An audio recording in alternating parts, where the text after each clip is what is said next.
জানতে পারলাম আমাদের আসামের একজন কণ্ঠশিল্পী জুবিন গার্গ উনি আমাদের মধ্যে না।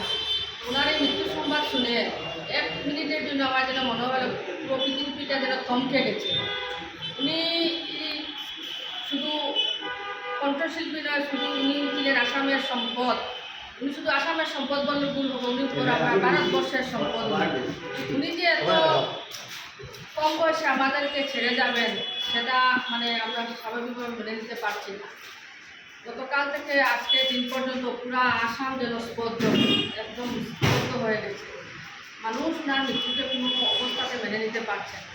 উনি আমাদের মধ্যে নাই, কিন্তু উনি যে স্মৃতিটুকু যেটা রেখে গেছেন, উনি ওনার গানের মধ্যে যে প্রতিভাটুকু রেখে গেছেন, পুরা বিশ্বব্যাপী ওনার যে গানের যে গান মানুষের মধ্যে কণ্ঠে কণ্ঠে আছে, সেই প্রতিভার জন্য উনি সারা জীবন আমাদের মধ্যে বেঁচে থাকবেন।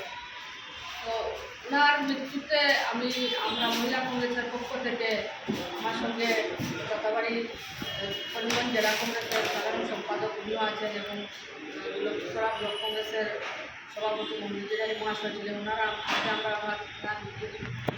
ওনার প্রতিনিধিদের আমরা মালা দিই শ্রদ্ধাঞ্জলি জ্ঞাপন করি। বিশেষ একটা কথা বলবো, মানুষ মরণশীল, জন্মিলে মরিতে হবে অমর যে কথা কবে সেটা সত্যি, কিন্তু কিছু কিছু মৃত্যু যেমন মেনে নেওয়া যায় না।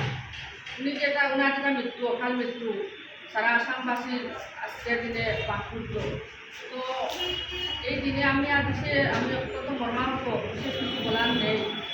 ওনার বিদেহী একটা চির শান্তি আমি কামনা করি এবং আমি যুব সমাজের হৃদয়ের স্পন্দন জুবিন গার্গ, যুব সমাজ যেন ওনার যে প্রেরণা যেটা দিয়েছেন, উনি অনুপ্রাণিত করেন যুব সমাজ যেন ওনাকে দেখে অনুপ্রাণিত সারা জীবন থাকে, ওনার আদর্শান্বিত থাকে, সেটা আমি কামনা করি। আর আজকের দিনে ওনার আত্মার চিরশান্তি কামনা করি। ওনার পরিবার পরিজনদের প্রতি আমি সমবেদনা জানাই।